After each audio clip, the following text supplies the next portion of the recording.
राहुल गांधी को अपनों ने दुखी किया, गैरों में कहां दम था। कांग्रेस की उम्मीद वहां टूटी जहां कभी उन्हें इंडिया का समर्थन था। हरियाणा में निराशा हुई, नहीं बन पाई सरकार, क्या सीखा नतीजों? हमें नतीजों से हम भौचक हैं, हम स्वीकार नहीं कर पा रहे हैं। कांग्रेस तो लगातार कह रही कि हम सपा के साथ जा रहे हैं, लेकिन समाजवादी पार्टी इंटरेस्ट लेती हुई नहीं नजर आ रही। कौन कहां से लड़ेगा और कौन कहां समर्थन करेगा, ये तो हमारे हाईकमांड और अखिलेश यादव जी की पार्टी के हाईकमांड, जो कि वो स्वयं है। कमलनाथ जब बोले कौन अखिलेश, तो मध्य प्रदेश और हरियाणा का बदला अब अखिलेश यादव जो है उत्तर प्रदेश के उपचुनाव में ले रहे हैं। बहराइच हिंसा को लेकर आपका कोर्ट था कि एनकाउंटर जो है वो न्याय संगत नहीं है। इनकाउंटर होने में और इनकाउंटर करने में जमीन आसमान का फर्क होता है। क्या एनकाउंटर सिर्फ 2017 के बाद ही होना शुरू हुआ? तो चिराग पासवान के मैं ये जानना चाहता हूँ, उत्तर प्रदेश में एक्टिव होने से अलग चिराग पासवान की यहाँ पर कोई धरती नहीं। हमारे साथ जो शख्सियत है, कोई बहुत बड़ी भूमिका नहीं बनाऊंगा, तमाम टीवी डिबेट्स में आपने देखा है इनको कांग्रेस का पक्ष रखते हुए। तेज तर्रार प्रवक्ता हैं कांग्रेस के स्पोक्स पर्सन सुरेंद्र राजपूत जी हमारे साथ आज जुड़े हैं, जो हालिया अभी कांग्रेस की गतिविधियां हैं, तमाम घटनाक्रम चल रहे हैं, आगामी चुनाव है विधानसभा के, उत्तर प्रदेश में उपचुनावों का बिगुल बजा हुआ है, उसको लेकर तमाम जो सवाल हैं उनके जवाब देने के लिए हमारे साथ मौजूद हुए हैं।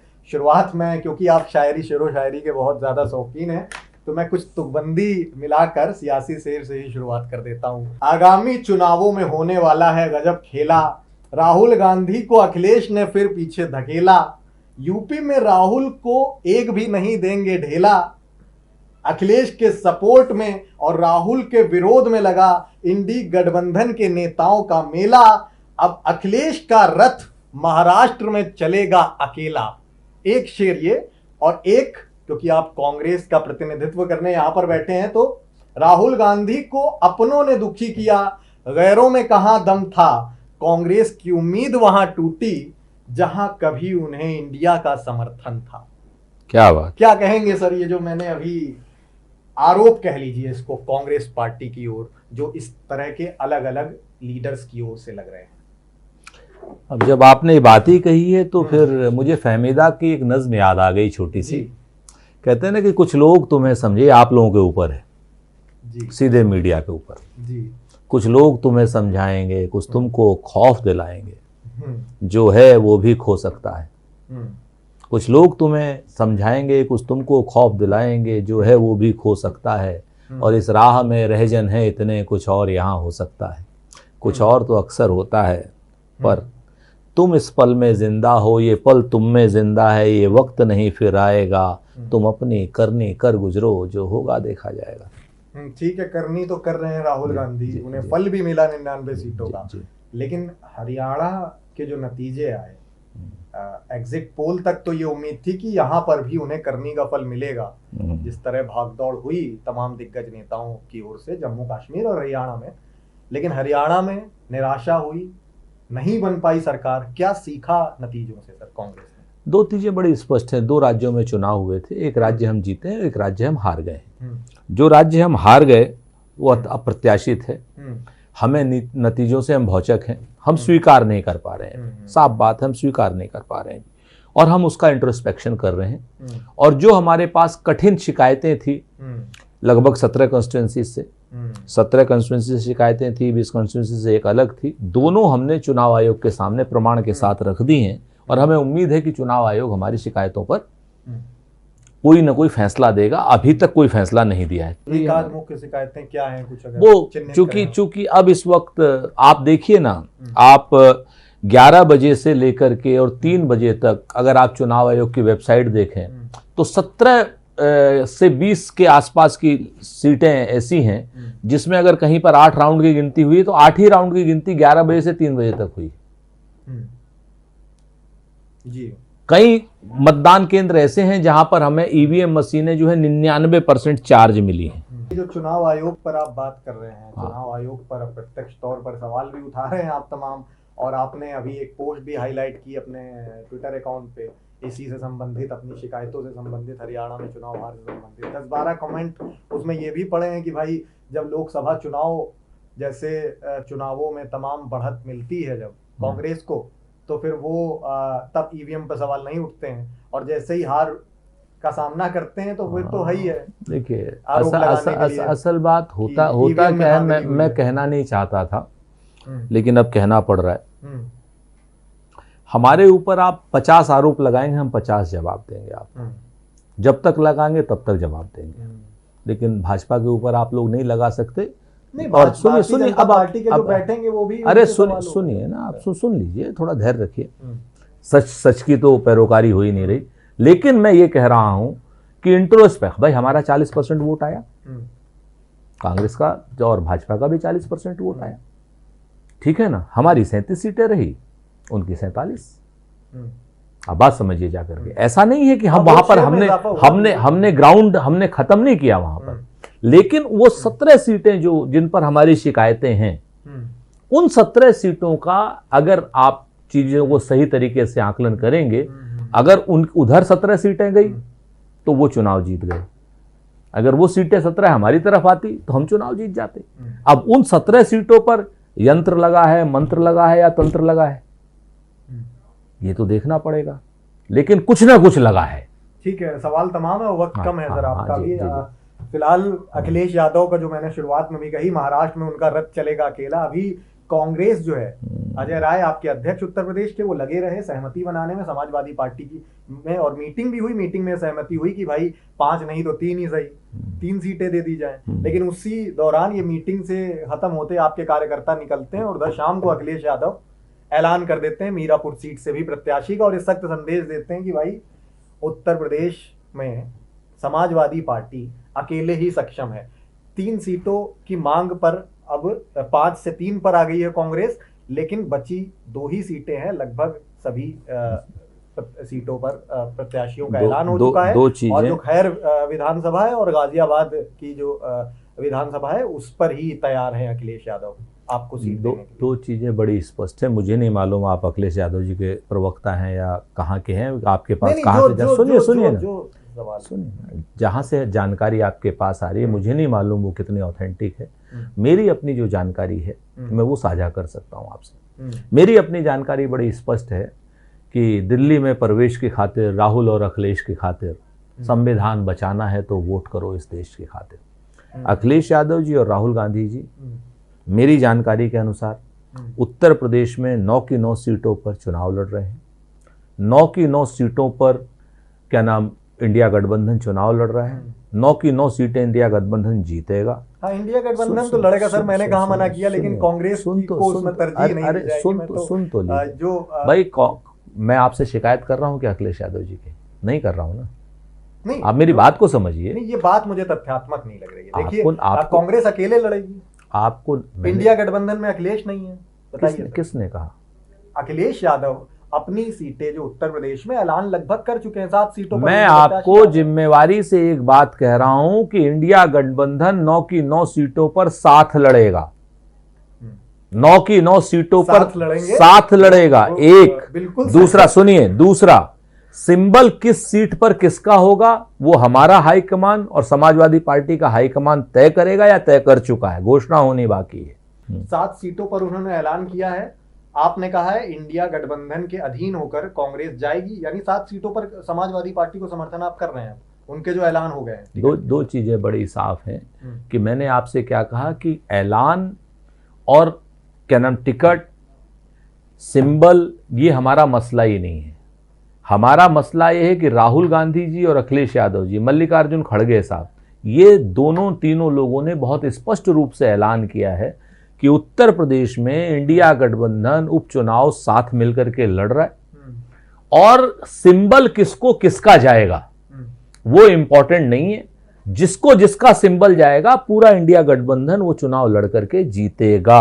आप और गहराई में जाता हूं, इमरान मसूद, आपके मीरापुर से ऐलान हुआ, इमरान मसूद अपने कैंडिडेट को लड़ाने की कोशिश में थे बहुत ज्यादा, और ऐसा कहा जा रहा था, अजय राय जी की ओर से भी कहा गया कि कांग्रेस समर्थित होनी चाहिए, सीट वो कांग्रेस के अधीन होनी चाहिए, कांग्रेस का प्रत्याशी वहां उतरे, लेकिन अखिलेश यादव ने शाम तक वो टिकट का ऐलान कर दिया। तो कहीं ना कहीं समाजवादी पार्टी, आप कांग्रेस तो लगातार कह रही कि हम सपा के साथ जा रहे हैं, लेकिन समाजवादी पार्टी इंटरेस्ट लेती हुई नहीं नजर आ रही है। ये आपको दिख रहा है, जम्मू कश्मीर में जब अखिलेश यादव जी शपथ ग्रहण में गए थे, उसके बाद भी लगातार मीडिया बाइट अगर आप उनकी देखें तो उन्होंने कहा था कि उत्तर प्रदेश में इंडिया गठबंधन एक होकर के चुनाव लड़ेगा, हमारे पत्रकार साथी जो पानी में लाठी मारना चाह रहे हैं मारे।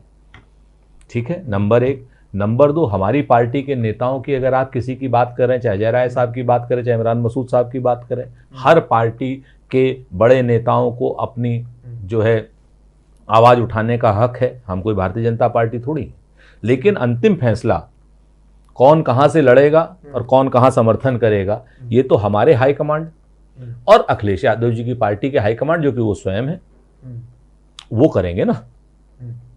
तो हमारी पार्टी का और अखिलेश यादव जी की पार्टी का एक बेसिक चीज तय है कि हम लोग साथ मिलकर लड़ेंगे। ये अखिलेश यादव जी भी कह रहे हैं, ये हमारी पार्टी के लोग भी कह रहे हैं। और जो लोग टिकट, अखिलेश यादव का अभी हालिया या समाजवादी पार्टी के नेताओं मैं आप अभी गूगल सर्च कीजिए, 24 घंटे पहले तक के बयान मैं आपको दिखा देता हूं। इन 24 घंटे को मैंने देखा। मैं आपको अभी ANI की बाइट है, आपको मैं दिखा भी सकता हूं। अभी वो महाराष्ट्र निकलने से पहले बोले हैं कि हम लोग वहां सहमति बनाएंगे, नहीं तो अकेले लड़ने में समाजवादी पार्टी सक्षम है। सक्षम तो सभी पार्टियां हैं और अकेले लड़ सकती है। नहीं, एक बात हमको बता दें, आपको एक चीज जान लीजिए, जितनी पॉलिटिकल पार्टियां होती हैं कोई भी असक्षम नहीं है, सब पार्टियां सक्षम है। लेकिन मैं फिर जिम्मेवारी से कहता हूं कि बहुदलीय लोकतंत्र तांत्रिक व्यवस्था को बचाने के लिए, संविधान को बचाने के लिए, जातीय जनगणना को कराने के लिए, नल को, नील को, कोल को, भील को, अगड़े को, पिछड़े को, गरीब को, महिला को, आदिवासी को उसका अधिकार दिलाने के लिए, क्रॉनिक कैपिटलिस्टों से देश को बचाने के लिए इंडिया गठबंधन का निर्माण हुआ है। इंडिया गठबंधन का निर्माण इसलिए नहीं हुआ है कि क्या नाम हम बहुदलीय लोकतंत्र को खत्म होता देखें। घोषणा हमारे हाईकमांड को करनी है। अखिलेश जी, राहुल जी, खड़गे जी, वो घोषणा अभी आपको एक मतलब हो सकता है कुछ घंटों में कर दें, हो सकता है कल तक कर दें। और अगर ऐसा परिदृश्य बनता है कि अगर 2 सीटों पर ही कांग्रेस को मानना पड़े तो मानना मजबूरी हो जाएगी। ये आपका, देखिए आप जितना भी इंस्टिगेट कर लीजिए, लेकिन आप पानी में जितनी लाठी मार लीजिए, पानी अलग नहीं होगा। बहुत मतलब ये आपका जवाब जो है वो बड़ा सेफ टाइप का लग रहा है, बहुत सेफ जवाब देना चाह रहे हैं खुल के आप। नहीं तो आप ना अखिलेश यादव बहुत अखिलेश यादव की भी आप खिलाफत नहीं करना चाहते, जबकि अखिलेश यादव तो खुलकर कांग्रेस से साफ सामने है, सारी चीजें खबरें बयां कर रही हैं। मेरा आज की डेट में और इंडिया गठबंधन का और कांग्रेस पार्टी का उद्देश्य भारतीय जनता पार्टी की कुनीतियों के खिलाफ लड़ाई लड़ना है। ना मैं आपके खिलाफ लड़ सकता हूं, और जो भी लोकतांत्रिक संविधान बचाने की लड़ाई में हमारे साथ हैं उनके खिलाफ मैं कैसे बात करूं। ठीक है, वो महाराष्ट्र गए अखिलेश यादव, क्यों उन्होंने कहा कि 30 सीटें जो हैं, 30 सीटें पर हमारा प्रभाव है और 30 सीटों पर हम मजबूत हैं, लेकिन कम से कम 10 से 12 सीट तो भाई हमें चाहिए। हम जिम्मेवारी से कहते हैं, सुन लीजिए, हम जिम्मेवारी से कहते हैं कि जितनी पॉलिटिकल पार्टियां हैं सबका प्रभाव कहीं ना कहीं किसी न किसी सीट पर जरूर है। अगर अखिलेश यादव जी कह रहे हैं 30 सीटों पर है तो प्रभाव है।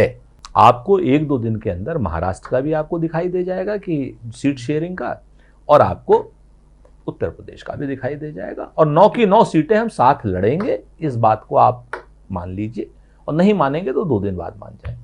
ठीक है। और महाविकास अघाड़ी में भी बहुत असहमति का दौर चल रहा है। अभी संजय राउत का बयान कल का बहुत ज्यादा चर्चा में आया कि नाना पटोले साहब अप्रत्यक्ष तौर पर उन्होंने कहा कि कांग्रेस का जो महाराष्ट्र संगठन है वो बहुत हीला हवाली कर रहा है, बहुत ढीला रवैया अपना रहा है। उन्होंने कहा अभी वहां पर संगठन की सक्रियता चुनावों को लेकर नहीं दिख रही है, वक्त बहुत कम है। तो वहां पर भी संजय राउत, उद्धव ठाकरे सरीखे महाविकास अघाड़ी के दिग्गज नेताओं की असहमति नजर आ रही है कांग्रेस को लेकर। आप किसी आदमी के सुझाव को अगर असहमति बताते हैं तो आपका नजरिया है, और जब तक हमारे टिकट की फाइनल नहीं होते हैं सबको अधिकार है कि भाई कौन कौन सी सीट पर लड़ेगा, सबको अपना सीट मांगने का हक है।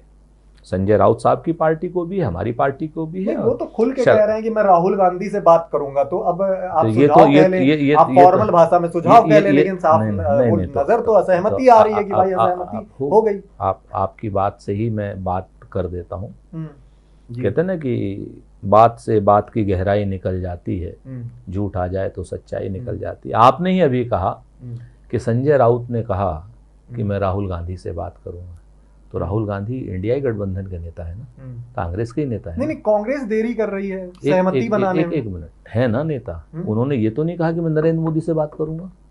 नरेंद्र मोदी से क्यों ही एक वही बात है ना, तो राहुल गांधी जी से बात करूंगा, यानी कि क्यों देर कर रहे हैं भाई आप, बिल्कुल ढीला रवैया बिल्कुल। हम कह तो रहे हैं कि उनके सुझाव सर माथे पर, जब तक हमारा समझौता नहीं होता तब तक मसल्स फ्लेक्सिंग होंगी, क्योंकि हमारा गठबंधन लोकतांत्रिक है। आप इस अंतर को समझें, हम यहां पर ऑटोक्रेटिक सेटअप में नहीं है कि खाता ना भाई जो मोदी चचा कहे वही सही। हमारे यहां अपनी बात कहने का हक सबको है, सब बराबर के लोग हैं, चाहे शिवसेना हो, कांग्रेस हो, सपा हो, एनसीपी हो, उद्धव साहब की क्या नाम टीम हो, हमारी क्या नाम झारखंड में झारखंड मुक्ति मोर्चा हो या डीएमके हो, हर शख्स बराबरी का रवैया रखता है। श्री राहुल गांधी जी मल्लिकार्जुन खड़गे जी के साथ में सब बराबर के नेता हैं, सब प्रधानमंत्री पद के भी दावेदार हैं, बराबर के। सुन लीजिए। और लेकिन अगर आप सामने एनडीए को देखेंगे तो एनडीए में तो होता है कि एक ही भगवान है, द्वितीय नास्ति। अखिलेश यादव इंडी गठबंधन के हिस्सा हैं, एमपीए की बैठक में दिख रहे हैं, बताइए। हाँ, महाविकास अघाड़ी के वो हिस्सा नहीं है। महाविकास अघाड़ी जो है, जो वहां का गठबंधन है, महाविकास अघाड़ी की बैठकों में हमारे वहां पर कोई भी राष्ट्रीय स्तर का नेता नहीं था।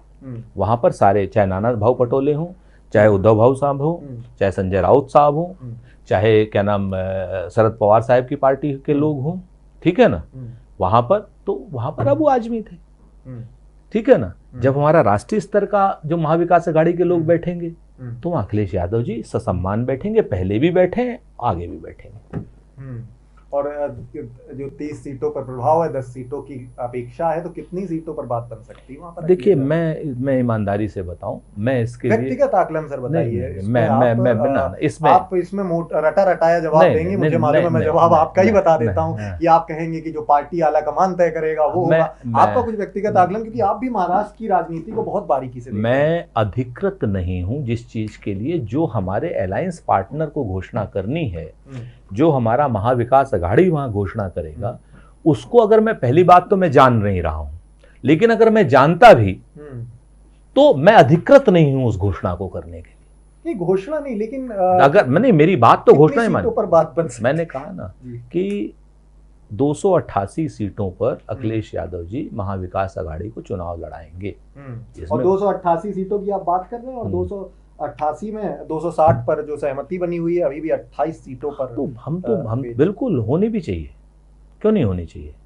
चलिए, अब अखिलेश यादव पर जितना भी सेफ गेम खेले, लेकिन जो अखिलेश यादव, अभी सबको मालूम है कि हरियाणा गए थे, वहां पर कुछ सीटों की उनकी ख्वाहिश भी थी, लेकिन ऐसा कहा गया, तमाम सियासी जानकार ये कोट करने लगे कि भाई जो वहां के जमीन ग्राउंड जीरो पर एक्टिव पॉलिटिकल एक्सपर्ट थे, उनका ये कहना था कि भाई अखिलेश यादव जो है वहां से निराश ही लौटे, और कांग्रेस ने उन्हें तरजीह नहीं दी। वहां पर उन्हें सहारे की जरूरत थी कांग्रेस के, लेकिन अखिलेश यादव निराश ही लौटे, और अखिलेश यादव अब उपचुनाव में ये बदला ले रहे हैं कांग्रेस से। मध्य प्रदेश में भी वही हुआ, कमलनाथ जब बोले कौन अखिलेश, तो मध्य प्रदेश और हरियाणा का बदला अब अखिलेश यादव जो है उत्तर प्रदेश के उपचुनाव में ले रहे हैं। इस तरह की बातें भी हो रही हैं। अब वो तो जितने कहते हैं ना कि कुछ तो लोग कहेंगे, लोगों का काम है कहना। अखिलेश जी ने हरियाणा के चुनाव को लेकर के बहुत पहले स्पष्ट संदेश दे दिया था।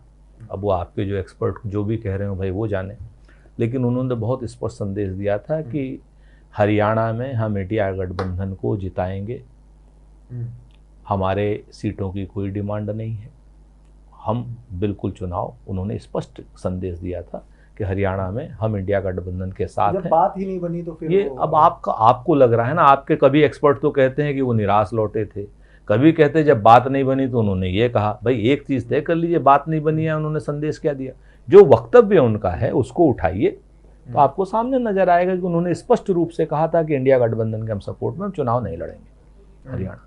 तो इस तरीके की बातें, बाकी तो कुछ तमाम लोग कुछ भी कहते रहते हैं। ठीक है, एक और बड़ा इशू आजकल बहुत ज्यादा चर्चा हो रही बहराइच हिंसा को लेकर। बहराइच हिंसा को लेकर आपका कोर्ट था कि एनकाउंटर जो है वो न्याय संगत नहीं है और प्रशासन की ताकत का उनका दुरुपयोग किया जा रहा है, प्रशासन की ओर से जो उन्हें अधिकार मिलते हैं उनका दुरुपयोग एनकाउंटर करके किया जा रहा है। उस परिस्थिति में आप सवाल उठाते हैं एनकाउंटर पर जब वो इस तरह की बातें करते हैं कि जिस सरफराज का एनकाउंटर हुआ या जिस शख्स पर भी गोली चलाई गई वो पुलिस पर जवाबी फायरिंग करने को तैयार था, वहां पर जान पर बनी हुई थी। ऐसी परिस्थिति में प्रशासनिक अधिकारी क्या करेंगे? दो चीजें बड़ी स्पष्ट है, पुलिस में और अपराधी में कानून का फर्क होता है। पुलिस कानून से बंधी हुई है, इसीलिए अगर वो हत्या भी करती है तो वध माना जाता है। लेकिन अगर पुलिस भी गैर कानूनी रूप से काम करेगी और इनकाउंटर करेगी, फिर से आप ध्यान रखिए, इनकाउंटर होने में और इनकाउंटर करने में जमीन आसमान का फर्क होता है। डीजीपी प्रशांत कुमार जी का आप जब मंगेश यादव का वो हुआ था तो उन्होंने कहा हमने इनकाउंटर किया। तो जहां आपने इनकाउंटर किया मतलब आपने हत्या की, क्योंकि इनकाउंटर तो होता है, इनकाउंटर करते नहीं है कोई। उसी तरीके से जो परसों आजकल एक नई टर्मिनोलॉजी उत्तर प्रदेश में आ गई, हाफ इनकाउंटर, यानी पैर में गोली मारी।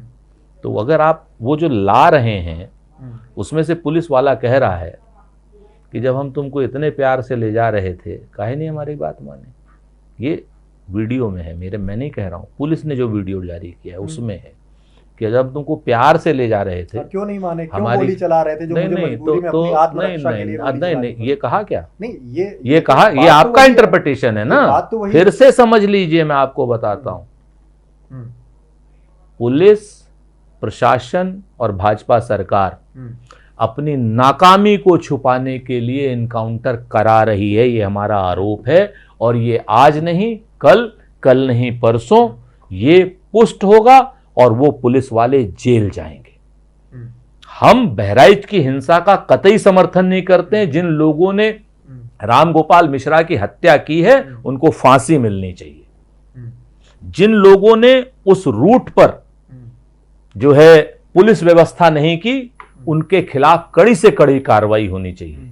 जो लोग तो नहीं हो गई और नहीं एनकाउंटर उनका यही कहना है कि भाई अगर अपराध के अधीन रहेगा उसके खिलाफ अगर आपको इनकाउंटर जो है तर्क सम्मत लगता है तो निश्चित रूप से मेरा आपसे असहमति है, विरोध है, क्योंकि इनकाउंटर से कभी भी कानून व्यवस्था नहीं मापी जाती। इनकाउंटर तो इनकाउंटर करना मतलब हत्या करना तो अपराधियों का काम। ठीक है, एक बात और बताइए, ये अभी आप एनकाउंटर पर लगातार सवाल उठा रहे हैं और लगभग 20 सालों से लगभग आप राजनीति में सक्रिय हैं यहाँ पर उत्तर प्रदेश की सियासत में।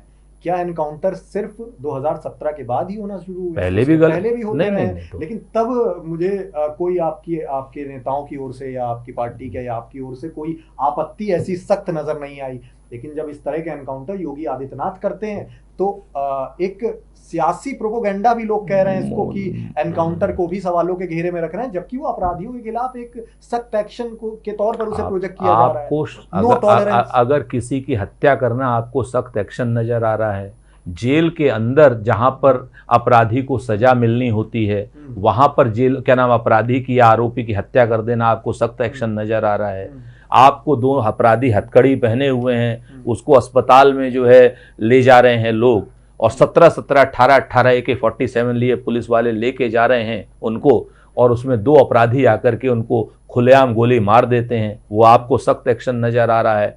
अगर आपको कचहरी के अंदर जो है लोग आकर के सीधे हत्या के आरोपित को गोली मार दे रहे हैं, वो आपको सख्त एक्शन नजर आ रहा है, तो अब तो सख्त एक्शन फिर कल की डेट में डीएम ऑफिस में और सीएम ऑफिस में, डीएम आवास में और सीएम आवास में भी इसी तरीके से जब गोलियां चलेंगी और इतने कमजोर और कायर पुलिस वाले हैं तो आपको कल की डेट में वो भी सख्त एक्शन नजर आएगा। ठीक है सर, ये तो आप सुनिए अब आप इस बात को, पहले बात जान लीजिए इसको। और 2017 से पहले भी जो गलत इनकाउंटर हुए हैं आप उठाइए, मैं 2008 से सक्रिय हूँ उसमें मीडिया की उसमें कांग्रेस पार्टी की तरफ से, आप उठाइए, हमने उतने ही सख्त लहजे में बात की, चाहे बसपा की सरकार हो चाहे सपा की सरकार हो। अगर ऐसी परिस्थिति बनती है कि कोई अपराधी अगर आमादा है वहां पर गैर कानूनी गतिविधि को कानून अपने हाथ में मैंने लेने आपसे पर कहा ही, आमादा हो, उसमें और तो वहां पर वो गोली चलाने पर आमादा हो, तो पुलिस को आपके मुताबिक क्या करना चाहिए कि वो आप हाथ में हाथ फिर बांधे उसके आगे हाथ जोड़ के कहे कि ये साहब चलिए जेल चलिए? ये भारतीय जनता पार्टी के ऑफिस से निकला हुआ नैरेटिव है। अब आपको बता नहीं, दूं, ये सुनिए ना, समाजवादी पार्टी के टाइम पर भी नैरेटिव है, भाई ये तो मैंने कहा हर सरकारों के टाइम का नैरेटिव है। अपराधी अगर गोली चला रहा है तो पुलिस फूल नहीं बरसाएगी, पुलिस भी गोली चलाएगी, ठीक है ना।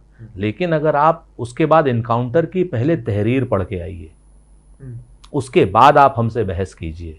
क्या तहरीर होती है? फलाने फलाने जगह पर 4 पुलिस वाले खड़े थे, उन्होंने देखा एक मोटरसाइकिल पर 2 सवार संदिग्ध अवस्था में जा रहे थे, उन्होंने उनको इंटरसेप्ट किया, तो क्या नाम, अपराधियों ने भागते हुए पुलिस पर गोली चलाई, जिससे, और पुलिस ने जवाबी कार्रवाई की, जिससे 2 अपराधी ढेर हो गए। ये उनकी एक सेट तहरीर है। उठा लीजिएगा इसको बहराइच वाले को भी, और उठा लीजिएगा मंगेश यादव वाले को भी, क्योंकि मंगेश यादव वाले में 2 दिन पहले उठा के घर से ले गए थे उसको, मंगेश को। ये जो सेट तहरीर है, जब जिसमें मोटरसाइकिल दिखाई जाती है तो पता चलता है, जब उस मोटरसाइकिल का आप इन्वेस्टिगेशन करते हैं तो पता चला मोटरसाइकिल तो 9 साल से थाने के अंदर खड़ी थी, 4 साल से उसमें पेट्रोल नहीं भरा था, उसमें बैटरी नहीं थी। आप बात समझिए। तो जब आप इस तरीके की तहरीरें पढ़ करके देखते हैं तो आपको स्पष्ट दिखाई देता है कि इनकाउंटर फर्जी है, और सजा भी होती है पुलिस वालों को। ऐसा नहीं है कि पुलिस वालों को, हमारा कानून इतना खराब नहीं, कमजोर नहीं है, लेकिन आज क्या नैरेटिव दे दिया कि इनकाउंटर जो है वो अच्छी कानून व्यवस्था का एक द्योतक है। इनकाउंटर कभी अच्छी कानून व्यवस्था का द्योतक नहीं हो सकता। अच्छी कानून व्यवस्था का द्योतक ये होता है कि लोग अपराध करने से डरें। और चूंकि बहराइच की बात हो रही, बहराइच में ये जो पूरी व्यवस्था हुई, हिंसा हुई, इसका जिम्मेदार आप किसको मान रहे हैं? लॉ एंड ऑर्डर, पुलिस प्रशासन, और जब भारतीय जनता पार्टी के नेताओं के वो बयान जिसमें बटोगे तो कटोगे, और उस रूट पर, जिस रूट पर जो है तनाव की आशंका थी, वहां पुलिस व्यवस्था बिल्कुल खत्म थी। जिस वक्त वो लड़का झंडे पे चढ़ा था, राम गोपाल मिश्रा, उस वक्त पुलिस कहां थी? जिस वक्त वो उसको उठा करके नीचे ले जा रहे थे गोली मारने के लिए, उस वक्त पुलिस कहां थी? जिस वक्त उसको मारा गया उस वक्त पुलिस कहां थी? जिस वक्त उस झंडे को गिराया गया उस वक्त पुलिस कहां थी? जब वहां पर हीरो होंडा का शोरूम जलाया गया उस वक्त पुलिस कहां थी? जब उस प्रतिमाओं पर या इन पर क्या नाम जो है पत्थर फेंके गए उस वक्त पुलिस कहां थी? कहां थी? शासन प्रशासन क्या कर रहा था? अंडे सेक रहा था। जब आपको तनाव की खबर थी, एक्स्ट्रा पुलिस बल क्यों नहीं था वहां पर? और भारतीय जनता पार्टी के बयान ये क्यों थे कि बटोगे तो कटोगे? ठीक है, अंतिम चंद सवाल आपसे। और उपचुनाव का क्या, जो अभी बिगुल बजा हुआ है, लगातार अलग अलग लोग नैरेटिव सेट हो रहे हैं उपचुनाव को लेकर। अभी चिराग पासवान की खबरें चिराग पासवान को लेकर आई कि वो अपना पासी वोट जो है यहाँ पर आके एक अलग चलने के, अलग चुनाव लड़ने की भी उनकी बातें हो रही कि पासी वोटर्स जो हैं वो चिराग पासवान को एकजुट होकर समर्थन करेंगे और भारतीय जनता पार्टी का वोट जो है वो प्रभावित होगा। देखिए, हम बहुत स्पष्ट एक बात कह रहे हैं, बहुदलीय लोकतंत्र है, सबको चुनाव लड़ने की आज़ादी है। आए, जिसको जहां चुनाव लड़ना है लड़े, हम तो उनका सबका स्वागत। चिराग पासवान के मैं ये जानना चाहता हूँ, उत्तर प्रदेश में एक्टिव होने से अलग चिराग पासवान की यहाँ पर कोई धरती नहीं है, उनको कोई नहीं पूछता है जी। और कांग्रेस में असहमति को लेकर, कांग्रेस के अंदर खाने असहमति को लेकर भी अलग अलग लोग लगातार वक्त दर वक्त कोट करते हैं। हालिया एक हेडलाइन बनी, अभी बहुत ज्यादा सुर्खियां हुई उसकी, अशोक वानखेड़े हैं, कांग्रेस के समर्थित भी कहे जाते हैं, और उनका ये कहना था कि केसी वेणुगोपाल जो है वो टिकट वितरण में महिलाओं को तरजीह देते हैं। कहते हैं भाई कि कोई महिला हो तो बताओ। जब आपके समर्थित पत्रकार नेता इस तरह की बात करते हैं, जब देखिए, तो बहुत बड़ा सवाल उठता है कि कांग्रेस में अंदर खाने कुछ ठीक नहीं है। हम बहुत स्पष्ट रूप से कह सकते हैं कि केसी वेणुगोपाल जी हमारे एक सम्मानित नेता हैं, हमारे जनरल सेक्रेटरी ऑर्गेनाइजेशन है। उनके ऊपर इस तरीके के भद्दे आरोप लगाना कतई उचित नहीं है और ना ही लगाने चाहिए। हमारे तमाम लोग साथी हैं, आप भी हमारे साथी हैं, और जितने लोग भी बहुदलीय लोकतंत्र को बचाना चाहते हैं, संविधान को बचाना चाहते हैं, वो इंडिया गठबंधन का गाहे बगाए आगे से पीछे से ऊपर से नीचे से प्रत्यक्ष परोक्ष सभी तरीके से जो साथ दे रहे हैं उनका धन्यवाद ज्ञापित करते हैं। उनकी सलाह हमारे लिए बहुमूल्य होती है, लेकिन वो हमारे बाप बनने की कोशिश न करें।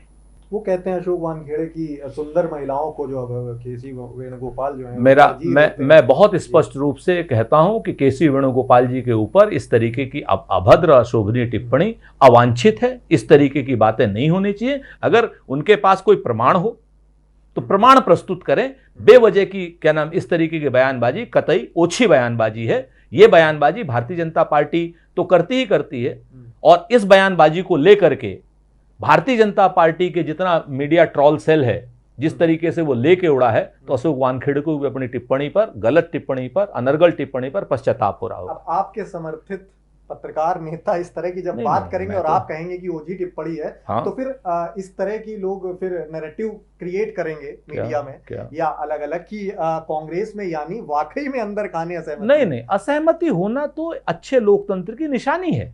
मतभेद होना तो लोकतंत्र की निशानी है। मनभेद नहीं होना चाहिए। मतभेद तो होंगे, मेरे आपके मतभेद हैं, लेकिन इसका मतलब ये थोड़ी कि मनभेद हो जाएंगे। मतभेद होना स्वस्थ लोकतंत्र की निशानी है। गुटबाजी होना स्वस्थ लोकतंत्र की निशानी है। किसी की कमियों को इंगित करना स्वस्थ लोकतंत्र की निशानी है। लेकिन किसी के ऊपर अनर्गल टिप्पणी कर देना, उस महिला का क्या होगा? अगर आपके पास प्रमाण नहीं है, अगर कल की डेट में महिला आत्महत्या कर ले तो क्या कहेंगे आप उसको? ये उचित नहीं है, ये बिल्कुल गलत है। और फिर से मैं कहता हूं, हमारे साथी हमारे साथ चले, हमारा बाप बनने की कोशिश ना। ठीक है अशोक वानखेड़े जी, अगर आपने आरोप लगाया है तो कोई साक्ष्य सबूत जरूर पेश कर दें जिससे जवाब मिल पाए। जो कांग्रेस के तमाम दिग्गज नेता हैं वो लगातार इस पर बात कर रहे हैं, तो उनको भी जवाब मिल पाए, तो सबूत आपको जरूर देना चाहिए इस तरह का आरोप लगाया। फिलहाल हमारे साथ कांग्रेस के प्रवक्ता सुरेंद्र राजपूत जी थे। तमाम सवालों का बेबाकी के साथ हमेशा की तरह जवाब दिया। चुनाव नतीजों पर, जो चुनाव से जुड़ी जो भी कवरेज है, चुनाव से जुड़े जो भी रुझान आ रहे हैं, उसको लेकर हम लगातार हमारी कवरेज आप तक यूं ही पहुंच रही है। सुरेंद्र राजपूत जी भी हमारे साथ वक्त दर वक्त जुड़ते रहेंगे। मैं प्रियंक वाजपेयी हूं आपके साथ। शुक्रिया, नमस्कार। वीके न्यूज, राष्ट्र के नाम।